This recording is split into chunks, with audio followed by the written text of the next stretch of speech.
Hello and welcome to the online platform of Rouse Academy for Competitive Exams. And I, Pragya Pandey, welcome you all to our very special series on Daily News Review. बात करते हैं आज के महत्वपूर्ण articles के बारे में। बहुत सारे आर्टिकल्स हमने लिए हैं इंडियन एक्सप्रेस से और बहुत सारे आर्टिकल हम द हिंदू से यहाँ डिस्कस करने वाले हैं। बात करते हैं सबसे पहले आर्टिकल के बारे में जो कि बात कर रहा है इंडिया के फिस्कल डेफिसिट को लेकर। देखिए, यूनियन गवर्नमेंट की अगर हम फिस्कल पोजीशन की बात करें पहले जो साल है उसके फर्स्ट हाफ को लेकर, तो ये एक बहुत ही ज़्यादा एनकरेजिंग सिचुएशन हमें दिखा रही है, जहाँ पर रेवेन्यू रिसिप्ट्स की अगर हम बात करें तो ये दोगुनी रफ्तार से बढ़ी हैं comparative to revenue expenditure. Now the questions come कि पहली बात, ये फिस्कल डेफिसिट शब्द क्या है। तो उन सारे विद्यार्थियों के लिए जो आज पहली बार लेक्चर सीरीज़ देख रहे हैं, जिनको नहीं पता है फिस्कल डेफिसिट क्या होता है, तो फिस्कल डेफिसिट का मतलब होता है जब गवर्नमेंट के जो खर्चे हैं वो उनकी आमदनी से ज़्यादा हो जाते हैं। जितना ज़्यादा ये गैप बढ़ता जाता है उतना ही ज़्यादा डेफिसिट हमें देखने के लिए मिलता है। Now there is a positive sign जब हम बात कर रहे हैं रेवेन्यू रिसिप्ट की, दैट मीन्स ये हमारी सरकार की जो उन्होंने अर्निंग्स की हैं उनके बारे में बात की जा रही है, उसके खर्चे से दोगुना ज़्यादा बढ़ी है। अब देखिए, यहाँ पर ये दोनों शब्दों को भी बहुत अच्छे से समझ लीजिए, उसके बाद इस आर्टिकल को पढ़ेंगे। रेवेन्यू रिसिप्ट और रेवेन्यू एक्सपेंडिचर। रेवेन्यू रिसिप्ट्स की बात करते हैं तो ऐसे रिसिप्ट्स की बात की जाती है जिनका कोई डायरेक्ट इम्पैक्ट नहीं होता है हमारी संपत्तियों पर या हमारी लायबिलिटीज़। जब हमारी शब्द का इस्तेमाल किया जा रहा है that means government of India के बारे में यहाँ पर बात की जा रही है। इसका मतलब इसके अंतर्गत उन सारी जो अर्निंग है गवर्नमेंट की उनको रखा जाता है थ्रू द टैक्स, जैसे एक्साइज ड्यूटी, इनकम टैक्स के थ्रू या नॉन टैक्स सोर्सेज जैसे हमें देखने मिलते हैं। सो इसको हम यूजुअली टैक्स सोर्सेज और नॉन टैक्स सोर्सेज में भी बांट देते हैं। अभी इसके बारे में भी हम चर्चा करेंगे। ओके, जैसे नॉन टैक्स सोर्सेज का मतलब क्या हो गया, dividend income, profits, interest receipt etcetera.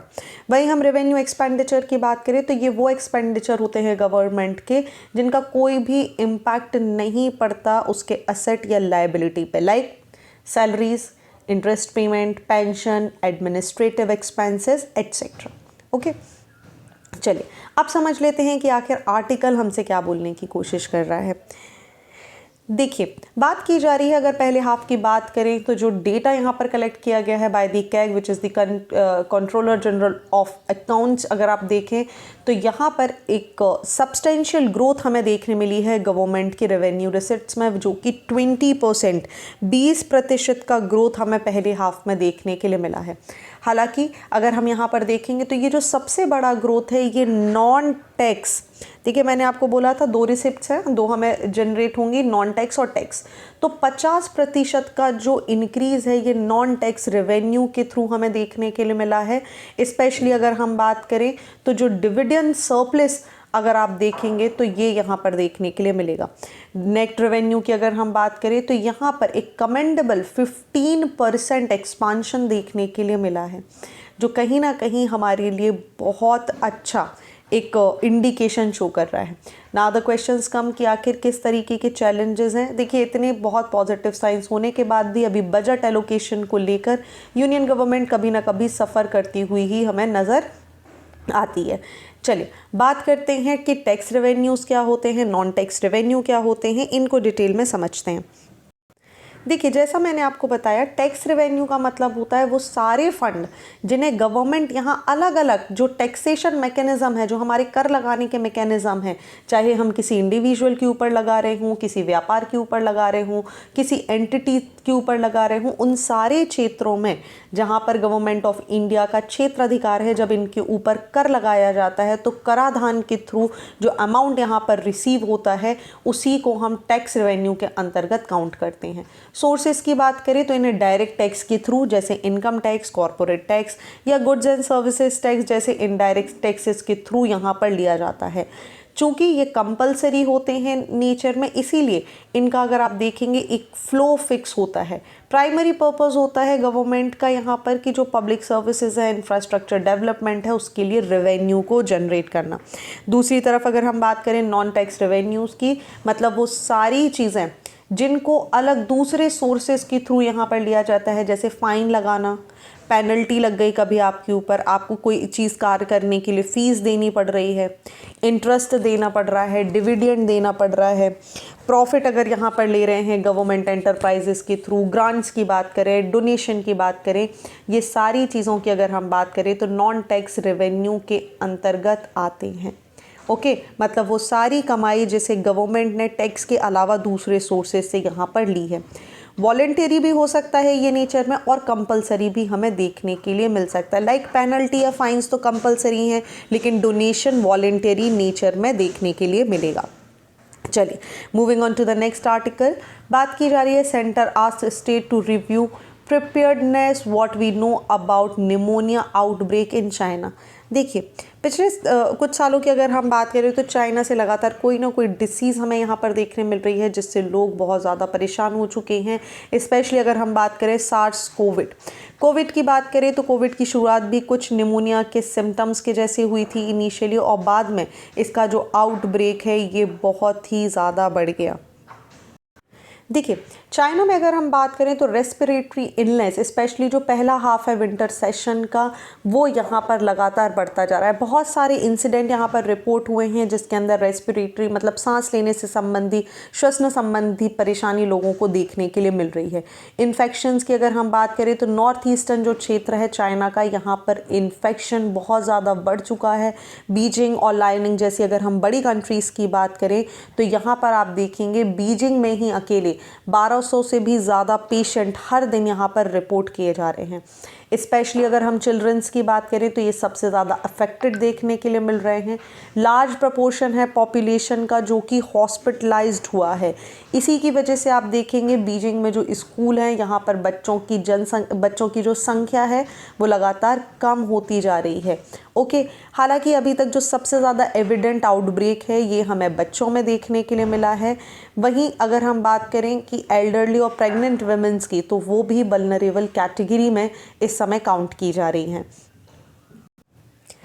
अब देखिए, यहाँ पर एक बहुत बड़ा ये जो स्पाइक है कोविड-19 रिस्ट्रिक्शन के अलावा, ये अपने आप में कंसर्न क्रिएट कर रहा है। जैसा मैंने आपको बताया, सबसे ज़्यादा इन्फेक्टेड यहाँ पर बच्चे हमें देखने के लिए मिल रहे हैं। जो पैथोजन है ये बहुत ही ज़्यादा रैम्पेंट नेचर में देखने मिल रहा है, जिसमें कोई भी इंडिविजुअल है उसको यहाँ पर प्रोटेक्शन की आवश्यकता है। नाउ द क्वेश्चंस कम, क्या ये जो आउटब्रेक है ये क्या अपने आप में कोई नई डिसीज़ हो सकती है? तो नहीं। अभी तक अगर हम जो साक्ष्य यहाँ पर मिले हैं, जो चाइनीज़ अथॉरिटीज़ ने जो डेटा यहाँ पर शेयर किया है, उसके हिसाब से जो सर्कुलेशन है नॉन पैथोजन का, जैसे influenza, mycoplasma, pneumonia, respiratory syncytial virus जिसे हम RSV के नाम से जानते हैं, SARS-CoV-2 जिसकी वजह से आपको कोविड-19 देखने के लिए मिला था, यही सारे एट्रीब्यूट हमें यहाँ पर देखने के लिए मिल रहे हैं। कोई नया टाइप का वायरस या कोई नई टाइप की बीमारी यहाँ पर नहीं देखने मिल रही है। स्पेशली अगर हम WHO के हिसाब से बात करें तो माइकोप्लाज्मा निमोनिया, जो कि कॉमन बैक्टीरियल इन्फेक्शन होता है, जो कि अधिकतर यंग बच्चों में हमें देखने के लिए मिलता है, मोस्टली जो 18 उम्र से कम के होते हैं, उसी के सिम्टम्स हमें यहाँ पर देखने के लिए मिल रहे हैं। एक और यहाँ पर बहुत बड़ा डिबेटेबल सवाल आ जाता है कि ये आउटब्रेक अभी क्यों?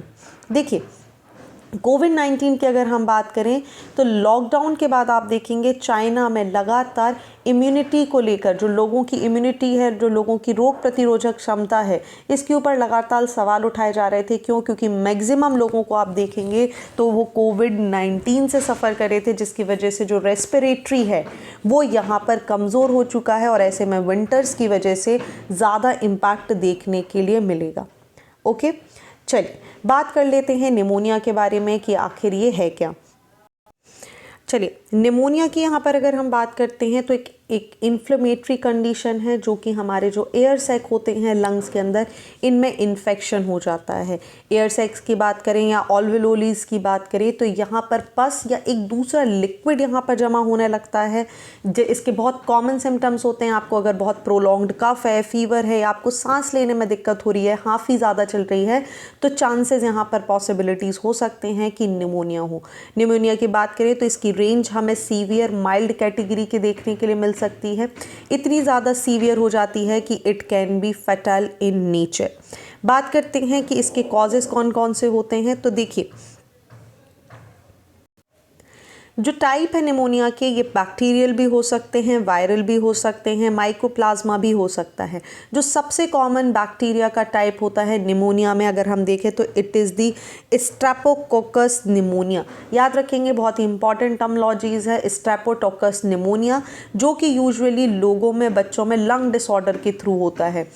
या फिर अगर आप बात करेंगे जिनकी इम्यूनिटी जो है वो बहुत ज़्यादा कमज़ोर होती है, या ओल्ड लोग जो होते हैं या बच्चे जो होते हैं, आप देखेंगे उनमें आपको इस तरीके का निमोनिया ज़्यादा देखने मिलेगा।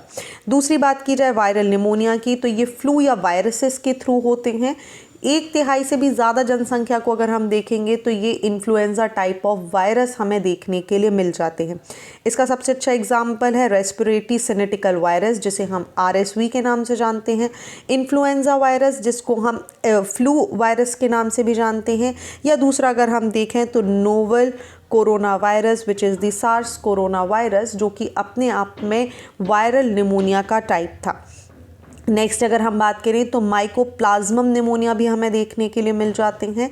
इनके अपने अलग सिम्टम्स होते हैं। इसके अंदर अगर आप बात करेंगे तो ये किसी भी एज ग्रुप को हो सकता है। इसी के अलावा फंगल इन्फेक्शन जैसे फंजाई न्यूमोसाइटिस जेरोविकली, इसकी वजह से भी आप देखेंगे निमोनिया होता है, specially with the weak immunity system.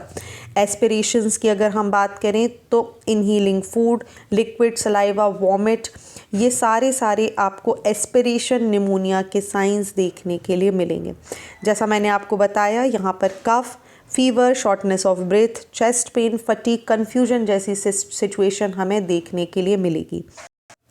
Pneumonia की ट्रीटमेंट की बात करें तो देखिए, स्टार्टिंग स्टेप्स में निमोनिया को प्रिवेंट किया जाता है वैक्सीनेशन के थ्रू। जो वैक्सीनेशन है आप देखेंगे डॉक्टर की सलाह पर यूजुअली देखने के लिए मिलेगी। 2 साल से बच्चों से कम की आयु से लेकर 2 से 5 साल की बच्चे के आयु तक में वैक्सीनेशन दी जाती है। दूसरी बात करें एंटीबायोटिक्स या फिर एंटीबैक्टीरियल टैबलेट की मदद से। वायरल निमोनिया की बात करें तो एंटीवायरल मेडिसिन, एंटी फंजाइल मेडिसिन, या फिर फीवर रिडक्शन या पेन रिलीफ जैसे एक अगर हम बोले कॉम्बिनेशन थेरेपी के थ्रू यहाँ पर दवाइयाँ दी जाती हैं।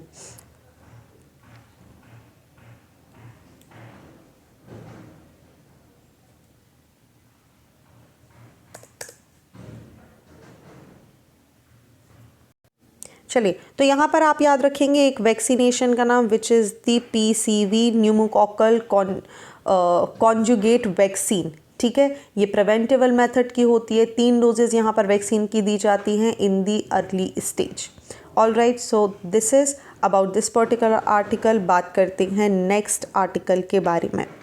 Over 93,240 crores of stressed unsecured loans in bank portfolios।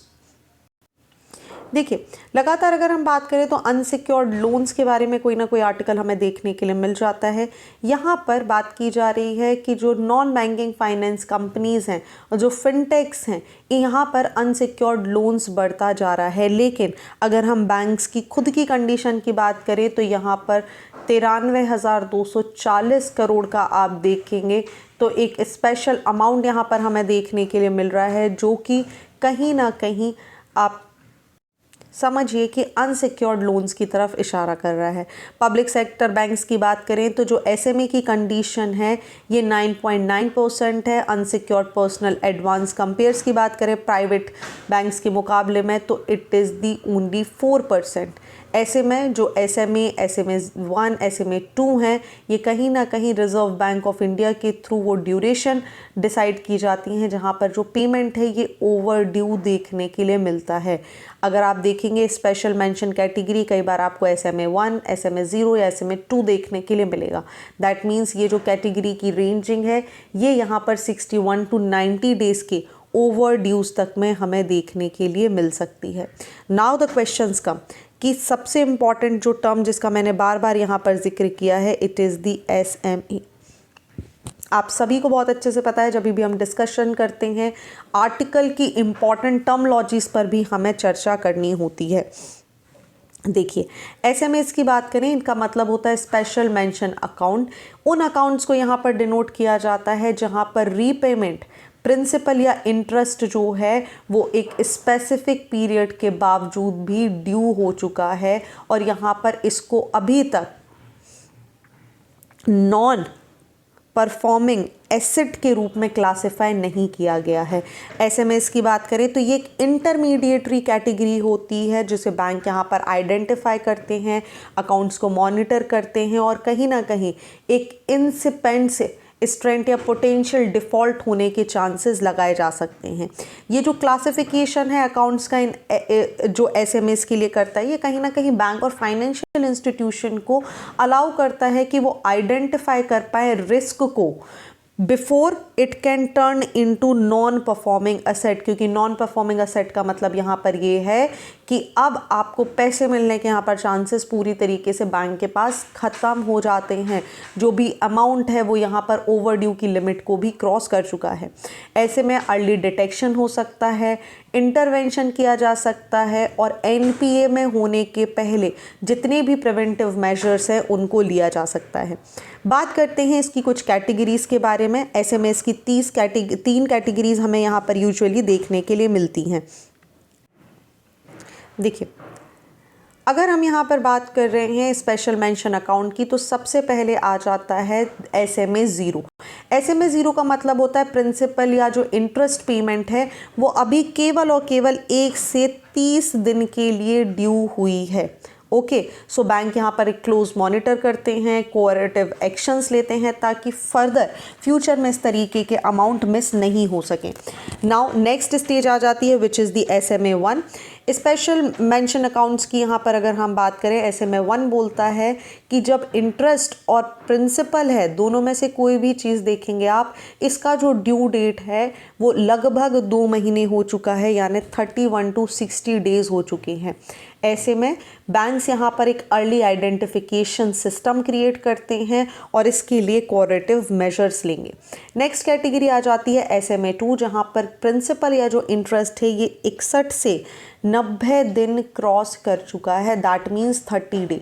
इस स्टेज में अगर हम बात करें तो हाई रिस्क में इस पर्टिकुलर अकाउंट को मान लिया जाता है और एनपीए कैटेगरी में अकाउंट ना चला जाए उसके लिए जितने भी प्रिवेंटिव मेजर्स हैं ये बैंक के द्वारा लिए जाते हैं। ऑलराइट, आई होप यहाँ तक आपको सारी चीज़ें क्लियर हो चुकी हैं। बात करते हैं अगले आर्टिकल के बारे में।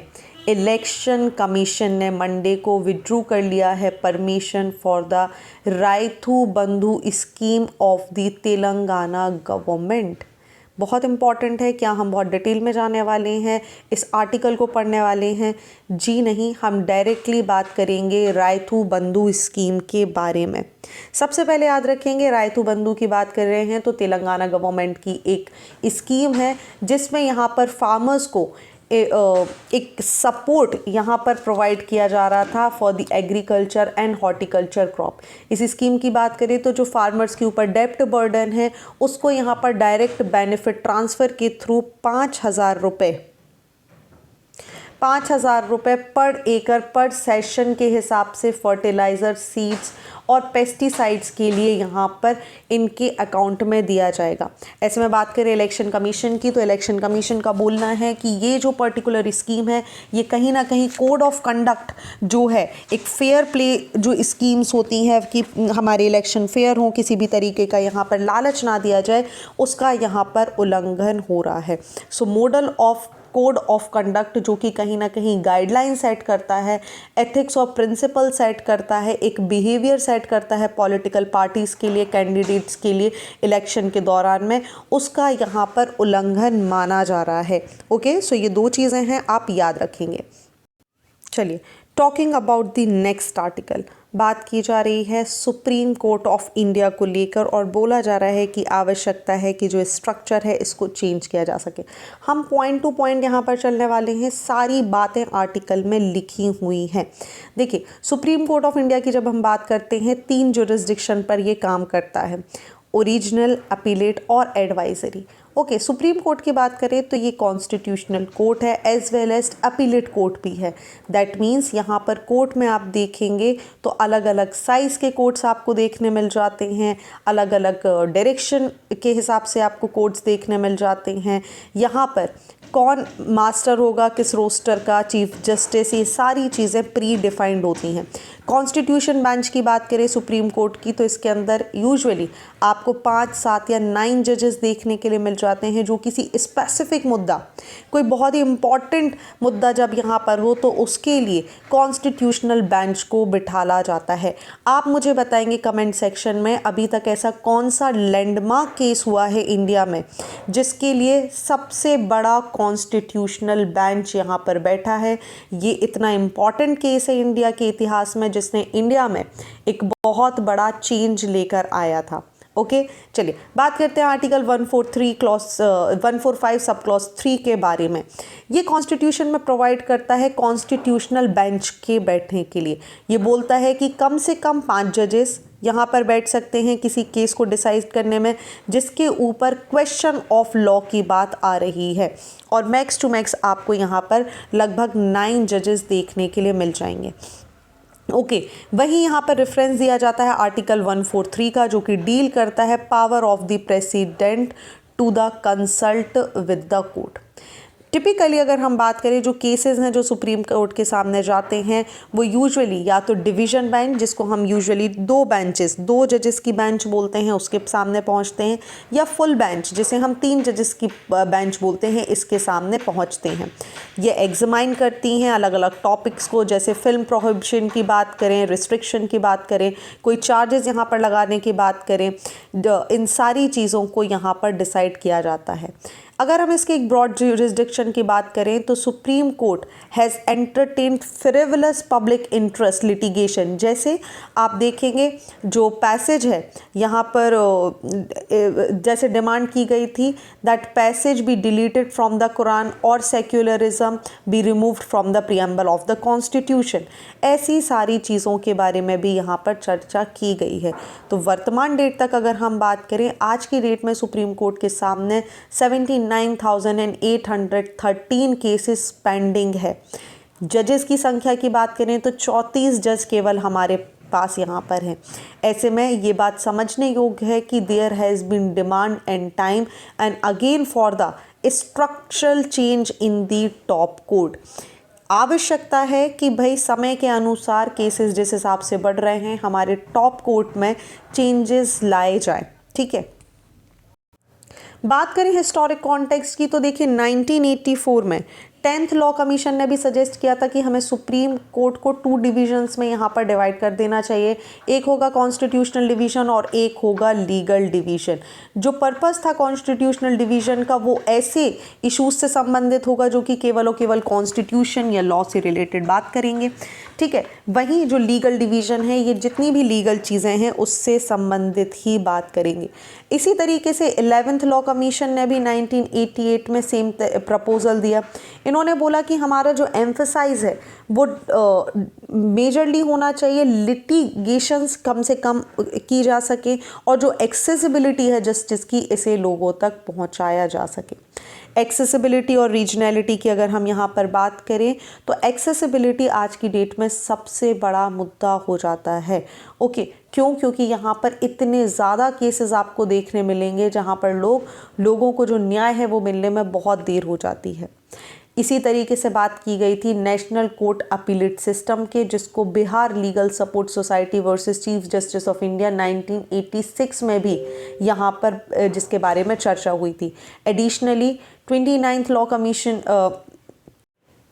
229th लॉ कमीशन रिपोर्ट 2009 में भी रिकमेंड किया गया था कि 4 रीजनल बेंचेस हमें खोलने की आवश्यकता है दिल्ली, चेन्नई, हैदराबाद, कोलकाता एंड मुंबई में, ताकि जो नॉन कॉन्स्टिट्यूशनल इश्यूज़ हैं इनसे डील किया जा सके। अदरवाइज़ जो केसेस हैं वो यहाँ पर लगातार बढ़ते जाएंगे। शॉर्टनिंग ऑफ आप देखेंगे जजेस की संख्या कम होने की वजह से, और इसी तरीके से ये जो केसेस हैं ये लगातार बढ़ेंगे। हिस्टोरिकल एवोल्यूशन की बात करते हैं कि आखिर हमारे सुप्रीम कोर्ट आए कैसे हैं। देखिए, चलते हैं इतिहास में। सुप्रीम कोर्ट का जब भी मुद्दा यहाँ पर डिस्कस किया जाता है हमें बात करनी होगी कॉलोनियल टाइम की। दैट मीन्स हम बात करेंगे बॉम्बे की, हम बात करेंगे कैलकाटा की, और हम बात करने वाले हैं प्रेसिडेंसी ऑफ मद्रास की। इंडियन हाई कोर्ट एक्ट यहाँ पर लेकर आया गया था, आप सभी को याद होगा 1861। 1861 में इंडियन हाई कोर्ट एक्ट यहाँ पर लाया गया था फॉर सेपरेट रीजन। इसके बाद गवर्नमेंट ऑफ इंडिया एक्ट आया 1935 में, जिसके अंदर फेडरल कोर्ट ऑफ इंडिया यहाँ पर बनाया गया, जो कि एक अपीलेट बॉडी के रूप में काम करेगा। वर्तमान सुप्रीम कोर्ट की बात करें तो इसे 1950 में यह अस्तित्व में आया था। Which article? Under article 124 of Indian constitution. वहीं देखिए, जिस तरीके से सुप्रीम कोर्ट बना है, ऐसे ही आप देखेंगे जो नंबर है सुप्रीम कोर्ट के जजेस का, ये भी लगातार चेंज होता रहा है। आज की डेट में अगर हम बात करें तो 8 जजेस 1950 में हुआ करते थे। वर्तमान 2019 में देखें तो इनकी संख्या 30 हो गई है। हालांकि इसके बाद भी जो कोर्ट हैं ये ओवरबर्डन की कैटेगरी में है। लिमिटेड कॉन्स्टिट्यूशनल बेंच हमें देखने मिलती हैं, जिसकी वजह से जो डिसीजंस हैं ये कहीं ना कहीं पेंडिंग हो जाते हैं। ओके, और यहीं पर चर्चा की जा रही है कि हमें इनकी स्ट्रेंथ बढ़ाने की बात करनी होगी। चलिए, ये तो था इसके इतिहास के बारे में। और क्या चीज़ें हमें डिस्कस करनी होंगी? जब हम सुप्रीम कोर्ट की बात करते हैं तो हमें याद रखने हैं आर्टिकल 124 से लेके आर्टिकल 147, जहाँ पर सुप्रीम कोर्ट के इस्टेब्लिशमेंट और बाकी सारी चीज़ों की बात की जा रही है। बात करें स्ट्रेंथ की तो यहाँ पर हमें 34 जजेस देखने के लिए मिल जाते हैं, जिसमें chief justice of India and maximum 34 जजेस सुप्रीम कोर्ट की स्ट्रेंथ क्रिएट करते हैं। अपॉइंटमेंट की बात करें तो the honour of India, president of India के द्वारा इनको अपॉइंट किया जाता है। एलिजिबिलिटी क्राइटेरिया के बारे में अगर हम बात करें तो इन्हें भारत का नागरिक होना चाहिए, वहीं मानसिक रूप से स्वस्थ होना चाहिए। अलॉन्ग विद दैट, एक जो भी व्यक्ति यहाँ पर अपॉइंट होगा एज द जज ऑफ सुप्रीम कोर्ट, उनको कहीं ना कहीं जज ऑफ हाई कोर्ट होना चाहिए, या फिर वो कम से कम 5 साल से एडवोकेसी कर रहे हों हाई कोर्ट में फॉर एटलीस्ट 10 ईयर्स। वहीं अगर हम बात करें सुप्रीम कोर्ट में और जजेस की एजेस की, तो जज यहाँ पर ऑफिस होल्ड कर सकते हैं 65 साल की आयु तक। पावर्स और जुरिस्डिक्शन की बात करें तो सुप्रीम कोर्ट के पास ओरिजिनल जुरिस्डिक्शन है इन द केस ऑफ डिस्प्यूट, चाहे गवर्नमेंट ऑफ इंडिया या स्टेट्स के बीच में आपको यहाँ पर झगड़ा देखने के लिए मिले। अपीलेट जुरिस्डिक्शन का काम करता है, that means highest court of appeal है। यानी अगर आपको किसी भी कोर्ट में कोई भी वाद विवाद चल रहा है और आप उसके डिसीजन से खुश नहीं हैं, तो आप अपना फाइनल डिसीजन के लिए सुप्रीम कोर्ट में जा सकते हैं। It is also advisory in nature. Advisory jurisdiction की बात करें तो ये प्रेसिडेंट ऑफ इंडिया की अगर आप बात करेंगे तो वो सुप्रीम कोर्ट से डिफरेंट लॉ या फिर पब्लिक इंपॉर्टेंस के लिए यहाँ पर एडवाइस ले सकते हैं। नेक्स्ट अगर हम बात करें तो इनका एक और रोल हमें देखने मिलता है which is advisory in nature. Supreme courts अपने जजमेंट्स के थ्रू, इंटरप्रिटेशन के थ्रू यहाँ पर आप देखेंगे एडवाइजरी भी रिलीज़ करते हैं। रिट जुरिस्डिक्शन की बात करें तो सुप्रीम कोर्ट के पास पावर है ये रिट जुरिस्डिक्शन या फिर habeas corpus, mandamus, prohibition, quo warranto, certiorari जैसे आप बात करेंगे, वो सारी चीज़ें हैं जहाँ पर फंडामेंटल राइट्स के साथ छेड़छाड़ हो सकती है, वहाँ पर रिट जारी कर सकता है। जुडिशियल रिव्यू की बात करें तो supreme court has the authority of judicial review, साथ ही ये अलाउ कर सकते हैं ऐसे सारे गवर्नमेंट के एक्शंस को जो कि अनकॉन्स्टिट्यूशनल हैं और उन्हें नीचे गिराया भी जा सकता है। तो ये सारी बातें थी सुप्रीम कोर्ट के बारे में। आई गेस यहाँ तक आपको सब क्लियर है। चलिए बात करते हैं अगले आर्टिकल के बारे में। देखिए, सुप्रीम कोर्ट ने यहाँ पर इस्तेमाल किया है अपने छुपे हुए हथियार का, मतलब आर्टिकल 142 का। समझ लेते हैं आखिर हुआ क्या है। देखिए, सुप्रीम कोर्ट ने रिजेक्ट कर दी है उस प्ली को जहाँ पर जो अंडर ट्रायल है Amandeep Singh Saran, who sought the court's extraordinary power under article 142 of the constitution, जिसके अंदर जो 30 FIR हैं उनके अगेंस्ट डिफरेंट स्टेट्स में, इन सभी को कंसोलिडेट करने की बात की जा रही है। जो पेटिशनर है इन्होंने अर्ज किया है कोर्ट को कि वो अपने पावर का इस्तेमाल करें आर्टिकल 142 के अंदर और एक कंप्लीट जस्टिस यहाँ पर दें उन सारी FIRs को मिलाकर जो कि इन पर्टिकुलर व्यक्ति के सामने यहाँ पर अलग अलग 7 स्टेट्स में दर्ज हैं। कोर्ट के डिसीजन और जुरिस्डिक्शन कंसर्न की बात करें तो supreme court which was led by justice BV नागराथन, इन्होंने डिक्लाइन कर दी है इस प्ली को और उन्होंने एम्फसाइज किया है that they can not club all these FIR। क्यों? यहाँ पर इंडियन पीनल कोड के अंदर हर स्टेट का अपना अलग लॉ होता है, आप देखेंगे, और हर स्टेट के हिसाब से यहाँ पर एफआईआर दर्ज की गई है। इस केस में अगर हम बात करें तो मल्टीपल स्टेट्स जैसे तमिलनाडु, राजस्थान, हरियाणा, छत्तीसगढ़, महाराष्ट्र, दिल्ली, मध्य प्रदेश जैसी जगहों पर अमनदीप सिंह सरन के खिलाफ एफआईआर दर्ज है और इसी को लेकर लीगल इम्प्लीकेशन यहाँ पर फेस किए जा रहे थे। जो ट्रायल है वो प्रॉपरली नहीं हो पा रही है, इसीलिए जो एडवोकेट हैं उन्होंने, पिटिशनर ने इस बात की मांग की थी कि सारी एफआईआर्स को एक कर दिया जाए। बात आती है कि आखिर क्या है आर्टिकल 142 जिसके बारे में यहाँ चर्चा की जा रही है। देखिए, आर्टिकल 142 की अगर मैं आपको बात करूँ ना, तो ये आपको याद है ट्रिपल तलाक। ट्रिपल तलाक में क्या हुआ था, सुप्रीम कोर्ट ने जाकर एक फाइनल डिसीजन ले लिया था कि भाई लोगों के साथ न्याय नहीं हो रहा है और अपनी एक पावर का इस्तेमाल किया था। तो आर्टिकल 142 एक बहुत ही ज़्यादा पावरफुल टूल है जिसका इस्तेमाल केवल और केवल सुप्रीम कोर्ट कर सकता है। दैट मीन्स अगर नागरिकों के मूल अधिकारों का हनन हो रहा है या सुप्रीम कोर्ट को ऐसा लगता है कि नागरिक अपने अधिकार से वंचित हो रहे हैं, तो सुप्रीम कोर्ट अपने power which is the article 142 का इस्तेमाल करके किसी भी नागरिक, किसी भी समुदाय को कोई भी दिक्कत हो रही हो या संविधान का पालन नहीं हो रहा हो, कानून ढंग से लागू नहीं हो रहे हो, तो उसमें आर्टिकल 142 को इंसर्ट करा के आप देखेंगे किसी भी मामले को यहाँ पर रफा दफा कर सकता है। तो समझ लीजिए कि अगर सर्वोच्च न्यायालय के पास ऐसा अधिकार है, एक वो ऐसी डिक्री यहाँ पर रिलीज़ कर सकता है या ऐसा आदेश दे सकता है, उसके सामने अगर कोई भी केस जो कि बहुत लंबे समय से पेंडिंग है, अगर उस पर डिसीजन नहीं हो पा रहा है या बाकी सारी सिचुएशन के बाद भी उस पर निर्णय लिए जाने में एक असमता महसूस होती है, तो सुप्रीम कोर्ट अपने इस पावर का इस्तेमाल कर सकता है। आर्टिकल 142 की बात करें तो शुरुआती दौर में आम जनता, वकीलों, समाज सुधारकों सभी के लिए आप देख लीजिए, यहाँ पर सर्वोच्च न्यायालय ने बहुत बार इसका उपयोग किया है और लोगों के लिए यहाँ पर इसको लेकर आया है।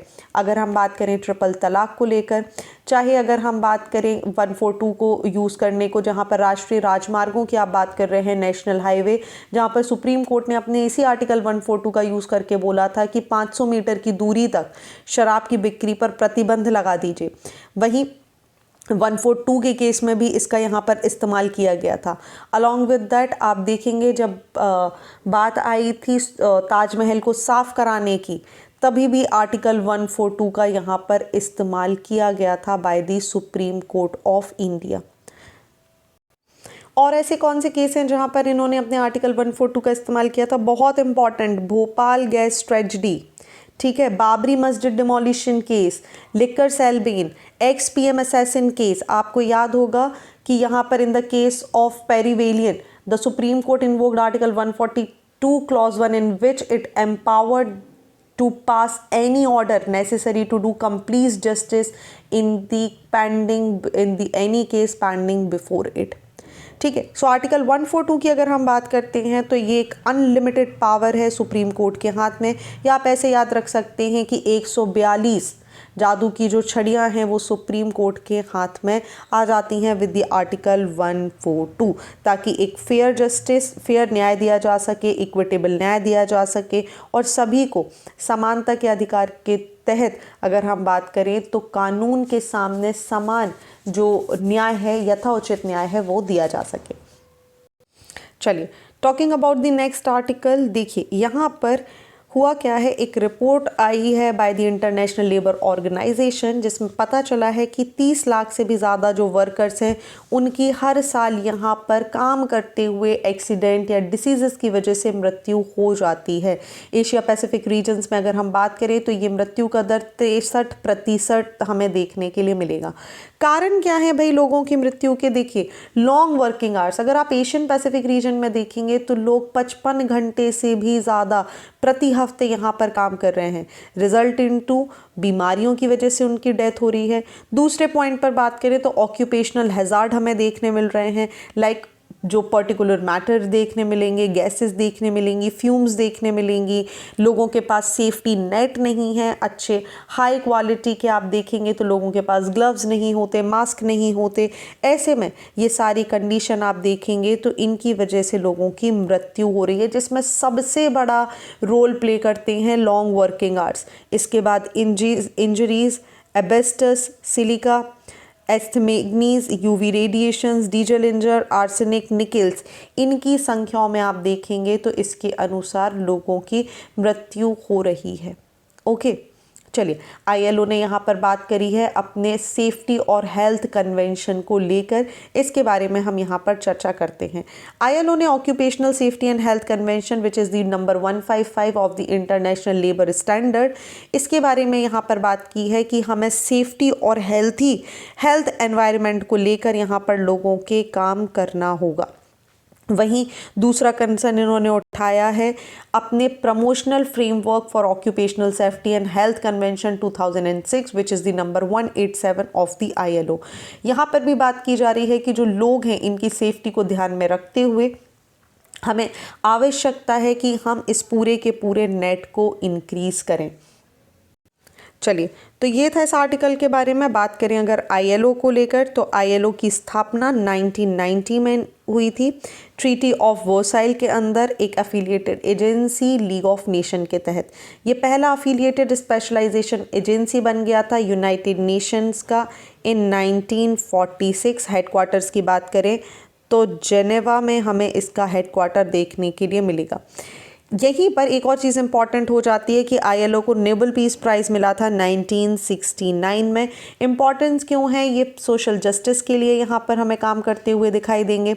अलॉन्ग विद दैट ये लेबर्स जो हैं उनके लिए काम करते हुए दिखाई दे रहे हैं। इंटरनेशनल लेवल पर लेबर्स राइट की और ह्यूमन राइट्स को यहाँ पर एडवोकेट करेंगे, ताकि यहाँ पर जितनी भी जो हमारी वर्किंग क्लास है उसके अंदर एक एंथुजियाज्म क्रिएट किया जा सके और उनके लिए प्रोटेक्शन प्रोवाइड किया जा सके। ओके, सो इंटरनेशनल लेवल पर लेबर स्टैंडर्ड्स को चेक करना, पॉलिसीज़ और प्रोग्राम को बनाना, अलग अलग मेंबर स्टेट्स के बीच में कोऑर्डिनेशन करना, ह्यूमन राइट प्रोटेक्शन करना, रिसर्च और पब्लिकेशन करना, जैसी सारी चीज़ें आईएलओ यहाँ पर करता है।